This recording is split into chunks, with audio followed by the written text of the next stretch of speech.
9 নম্বর প্রশ্ন বলছেন, আসসালামু আলাইকুম উস্তাদ। ওয়ালাইকুম আসসালাম ওয়া রাহমাতুল্লাহ। ইমাম রুকুতে চলে গেলে আমি প্রথম তাকবীরে তাহরিমা দিয়ে হাত বেঁধে সানা পড়ি।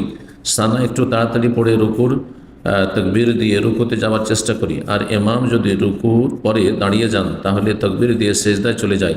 যেহেতু তাকবীরে তাহরিমা যেমন রুকুন তেমনি কিয়াম ও সালাতের রুকুন। আর সূরা ফাতিহা না পড়তে পারলে রাকাতের প্রশ্ন আসে না।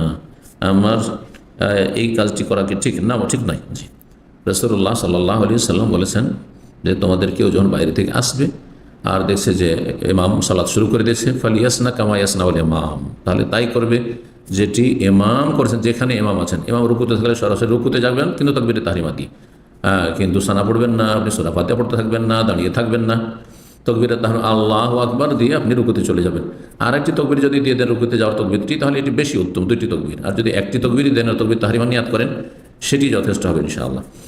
আর যে কাজটি করছেন এটা ভুল কাজ করছেন। আপনি এইদিকে সূরা ফাতিহা পড়তে থাকলেন, ওইদিকে রুকু থেকে উঠে সাজদায় চলে গেল, তাহলে তো আপনার সে রাকাত হলো না।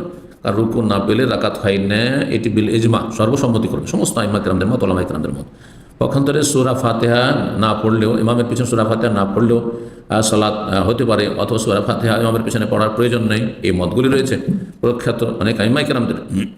সুতরাং আর বাইরে থেকে যারা আসমাসবক পরে আসলো, তার জন্য রুকু পেলেই রাকাত হয়ে যাবে, তাকবীরে তাহরিমা রুকু পেলে রাকাত হয়ে যাবে। এক কথায় আপনি এসে তাকবীরে তাহরিমার পরে যদি আপনি সূরা ফাতিহা বা সানা পড়তে থাকেন, দাঁড়িয়ে থাকেন, তো এটি বেদাত করবেন, গুনাহর কাজ করবেন। আর আপনার রুকু যদি ছুটে যায় এই কারণে, তাহলে সেই রাকাত গণ্য হবে না, কিন্তু শুধু রুকু পেলেও রাকাত হয়ে যাবে। জাযাকাল্লাহু হিরসান ওয়া লা তাউদা আবু বকর রাদিয়াল্লাহু তাআলা আনহু প্রসিদ্ধ হাদিস সহিহ বুখারীতে রয়েছে। নবী সাল্লাল্লাহু আলাইহি ওয়াসাল্লাম কথা বলেননি যখন তিনি রুকুতে এসে লেগেছিলেন যে তোমার তো এই রাকাত হবে না, তুমি এভাবে আসলে কেন? বরং বলেছেন আল্লাহ তোমার আগ্রহকে বৃদ্ধি করে দিক, তবে কাতারে লাগার আগেই যে তুমি তাকবীর দিয়ে রুকু করে হেঁটে চলে আসছো, এটি করবে না।